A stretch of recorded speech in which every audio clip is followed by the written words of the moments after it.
Over these last few days, we have heard in this General Assembly two narratives. One, the discourse of the oligarchs and their satellites who seek to rule the world, and another, that of the dignified peoples who fight for their sovereignty and independence. The oligarchs, led by the government of the United States of America, are attacking the Charter of the United Nations to destroy this organization from both outside and within, and have nearly achieved this already. To this end, they promote the involvement of private corporations, non-governmental organizations, and other strategies that disregard the sovereignty of states. They have called this a rules-based order. Not satisfied with this, the oligarchies resort to political expressions that we thought we had already overcome, such as fascism and Nazism. These political currents of imposition and domination promote white supremacy, racism, xenophobia, and other forms of intolerance, normalized with the support of large international media monopolies and social networks. They are placed at the service of imperialism and neo-colonialism, ultimately supporting their plans to create tensions, fabricate conflicts, and pit peoples against each other. As we speak in this assembly, bombs are falling in Gaza, where Israel has murdered tens of thousands of girls, boys, women and men who are innocent, with the complicity of the governments of the United States of America and the European Union. The greatest crime of extermination and genocide since the one committed by Hitler in the Second World War is currently being carried out. Today they intend to export their hatred and destruction to an entire region, bombing and murdering innocent people in Lebanon and Syria as they try to destabilize the Islamic Republic of Iran. This is a genuine threat to humanity and world peace. A new form of terrorism has been doled out in Lebanon, where, with the complicity of private companies, that manage the supply chains of mass consumer technologies, it sets a severe precedent, putting global security at risk. They also bomb civilian infrastructure in that kindred country, killing innocent people just as they do in Gaza. Israel has truly become a death machine, which must be stopped at once. But instead of stopping the massacre and bringing those responsible to justice, those most powerful insist on expanding the war to Europe and other parts of the world through military blocs such as NATO. After the defeat of Ukraine in their Nazi adventure, they now intend to bring war and terrorism to Great Russia, which, as history has taught us, will always be victorious. NATO's expansion also threatens peace in South America with the installation of military bases with the complicity of the lackey governments of Argentina and Ecuador. Hate speech promotes and fosters terrorism in its various forms. For instance, from the very territory of the United States of America, attacks, assassination attempts, destabilization and attacks against sovereign peoples such as Venezuela are continuously planned. To this end, they have resorted to the use of information and communication technologies, especially social media, controlled by the empire's frontmen who fabricate psychological wars aimed at exploiting feelings of hatred and destruction without control of any sort. In addition to this, there are cyber attacks on critical infrastructure, including vital utilities, banking, oil, and electoral systems, as happened in my country on the 28th of July. Mr. President, how can progress be achieved on peace and security issues when the United States of America, whose government insists on providing a framework of impunity for violators of international law, hijacks the body responsible for maintaining peace and security? From this rostrum, we reiterate our unwavering solidarity with the kindred people of Palestine, whom we support with determination in their just cause and in all efforts aimed at preserving a clear political horizon, which preserves the viability of the two-state solution based on the pre-1967 borders. We welcome the fact that for the first time in the history of this Assembly, the delegation of Palestine sits with us as another state. Hoy más que nunca. Today, more than ever, it is urgent that we ensure their immediate, fully fledged membership of this organization.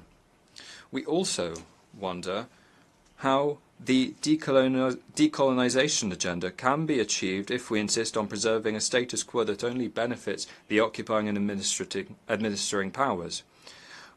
Our solidarity and firm support goes out to all peoples who are fighting for their inalienable right to self-determination, to achieve full independence and to be true masters of their own destiny, their lands and their resources. It is time that the yearning of freedom of our sisters and brothers in Western Sahara, Puerto Rico, New Caledonia, French Polynesia, Bonaire, and so many other territories be finally realized. Venezuela has a profound anti-colonial vocation inherited from our independence struggle and the legacy of our liberator Simón Bolívar. Therefore, we embrace with determination all of these great causes, which we have historically assumed as our own. We are determined to contribute to the end of colonialism in all its forms and manifestations. Similarly, we will continue to demand the restitution of the sovereignty rights over the Chagos archipelago and the Malvinas Islands to the legitimate owners, namely the Republic of Mauritius and the Argentine Republic.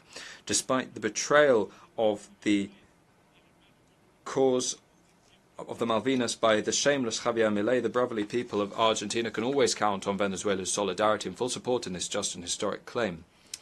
President, even today the peoples of the world are still paying the price for the misfortunes left by the colonialism of empires such as the United Kingdom, which committed crimes on all continents and is now trying to erase from our memories this with total impunity. One of them, these harmful effects, which persists to date, is the disposition of Venezuela's sovereign rights over the Guayana Essequiba. This plunder originated in the expansionist and violent policy exercised by the British Empire in Venezuelan territory throughout the 19th century, sought to impose itself by fraudulent means in 1899 via a form of arbitration that was rigged between the powers of the day. On the 3rd of December 2023, the Venezuelan people expressed themselves clearly and decisively in an advisory referendum, granting an unavoidable and clear mandate to the Venezuelan state to recover the Guayana Essequiba, a territory that represents a sacred inheritance of the struggles of our liberators.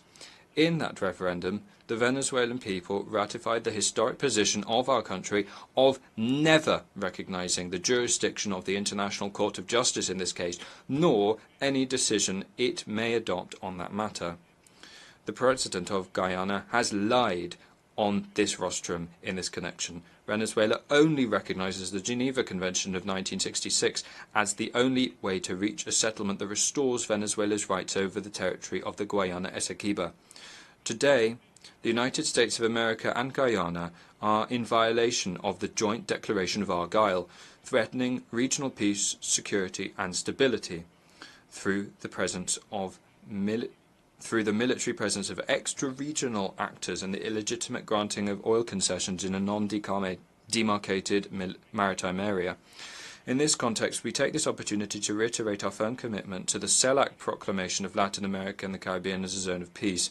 It is time for Guyana to demonstrate its commitment to that proclamation, as well as dialogue, mutual respect, tolerance and understanding, thus returning to the Geneva Agreement.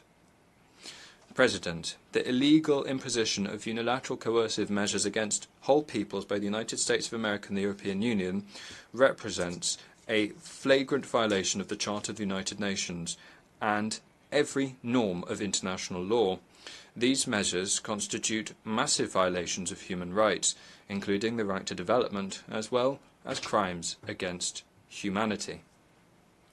We reiterate our call for the complete, immediate, and unconditional lifting of all regimes of so-called sanctions and blockades that today are enforced against more than a third of humanity, including 30 million Venezuelans. Our solidarity with the sisters and brothers in Belarus, the Democratic People's Republic of Korea, Cuba, Eritrea, Iran, Nicaragua, Syria, Zimbabwe, and so many others who suffer the effects of these criminal policies day by day. Mr. President, dignified peoples fighting for their sovereignty and independence have also raised their voices in these spaces and must be heard. Venezuela today faces the onslaught of new forms of colonialism. For several years now, the government in Washington has been carrying out a neo-colonial experiment which aims to destroy our democratic system, our institutions, our sovereignty, our independence, and the inalienable right of our people to self-determination in every possible way. This is a large-scale recolonization plan that attempts based on a continued coup d'etat to destroy our republic. For its execution, all options have been and continue to be on the table. Since the cruel, inhuman enforcement of a ferocious economic, commercial and financial blockade with almost 1,000 sanctions which has cost our nation more than $642 billion in the last 7 years alone,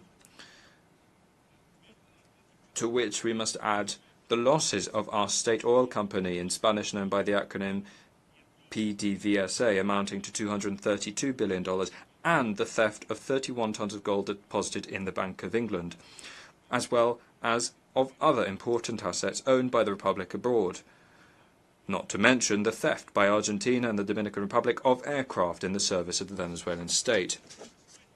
Venezuela is not the only one affected by this interventionism, which is deeply rooted in the colonialist tradition of the Monroe Doctrine, and which continues to cast a shadow over the expression of political independence on our continent. This is the case of brave Cuba and the blessed and always free Nicaragua. They also promote coup d'etat, as in Bolivia.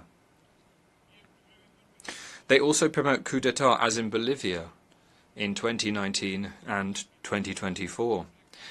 And they mercilessly attack, with support of local oligarchies, the government of President Gustavo Petro in Colombia and that of President Xiomara Castro of Honduras. Our firm support and unwavering solidarity with them too. President, on the 28th of July, as is customary in our revolutionary democracy, the Venezuelan people expressed themselves in a conscious, peaceful and massive manner to elect, with full guarantees, transparency and freedom, the Venezuelan head of state and government for 2025-2031. President Nicolás Maduro was re-elected with a clear and overwhelming majority. After this great popular victory, the oligarchy of my country resorted once again to disregarding of laws and institutions, triggering a criminal form of violence that left 27 dead, hundreds wounded, and the destruction of public and private property. With the use of criminal gangs, they set up barricades, burned schools, hospitals, and public institutions, and assassinated ordinary citizens for their political affiliations alone. None of this will be reported in the mainstream media.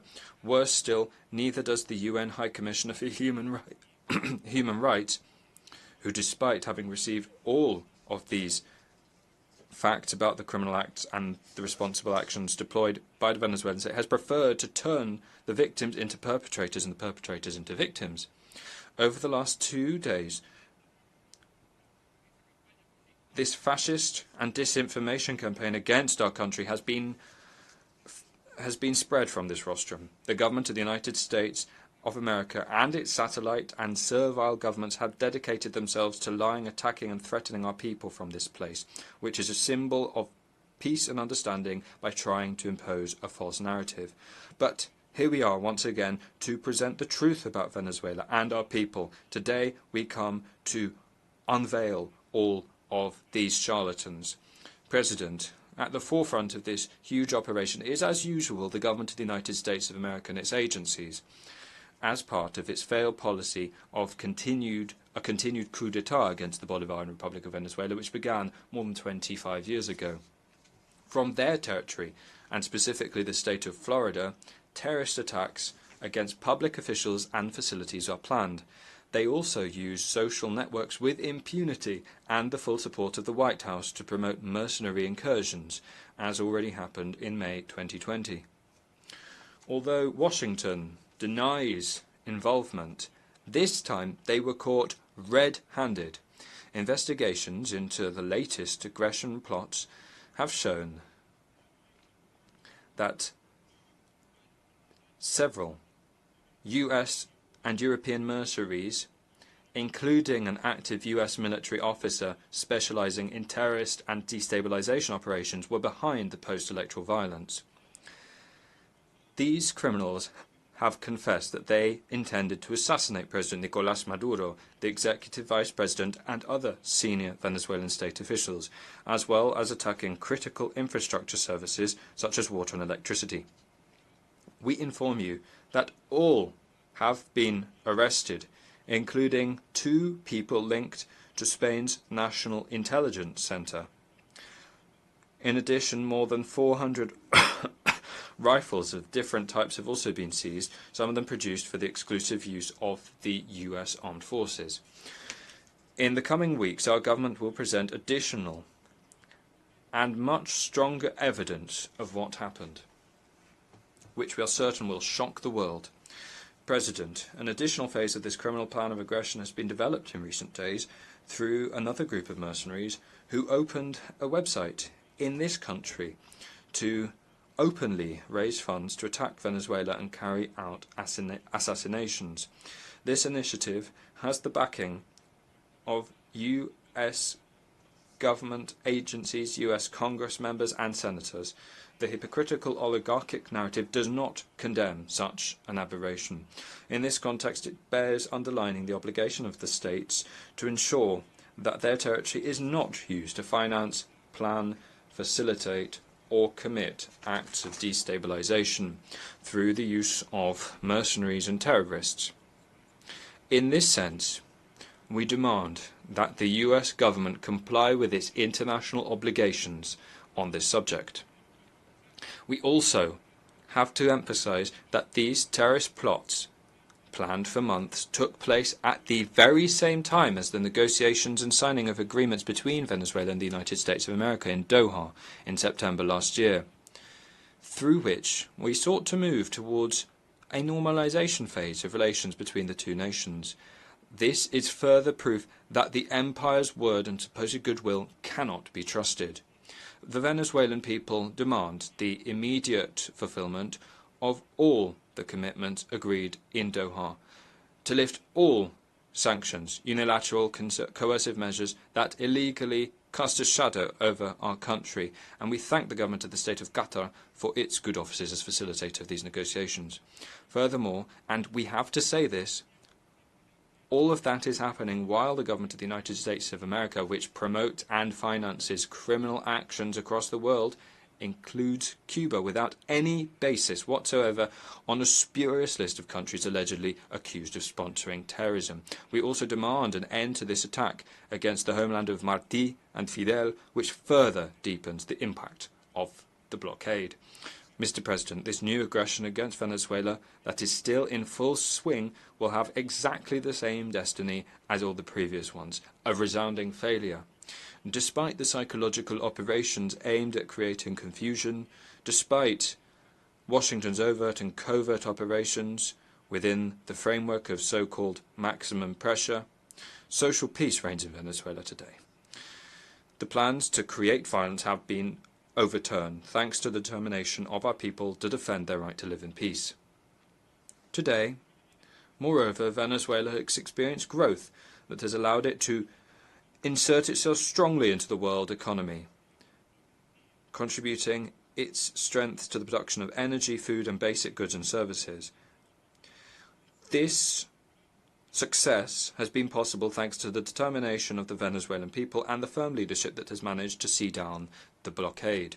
Mr. President, at this juncture, our call to the free and peace-loving peoples of the world is to strengthen unity in the face of those who want to divide us in order to achieve their plans of neo-colonial domination.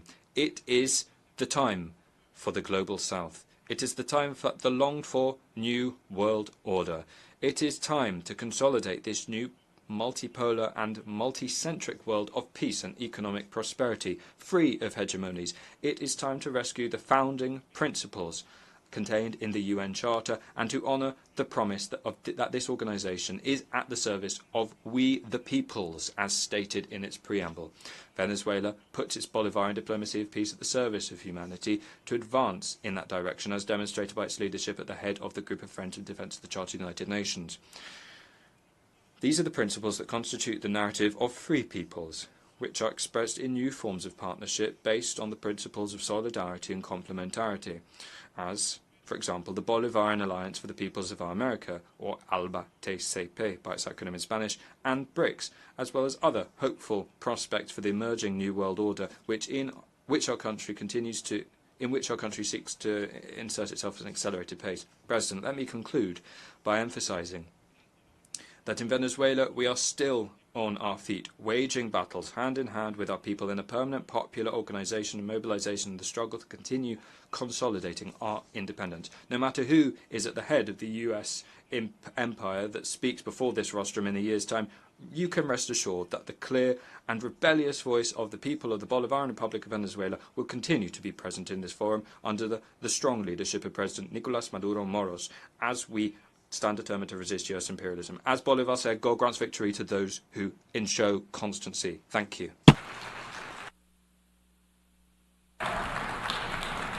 Muchas gracias al ministro. Thank you to the Minister of People's Power, Foreign Affairs of the Bolivarian Republic of Venezuela.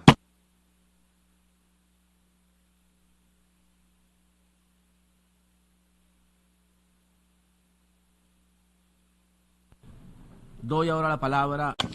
I now give the floor to His Excellency Frederick Makamure Shava, Minister of Foreign Affairs and International Trade of Zimbabwe.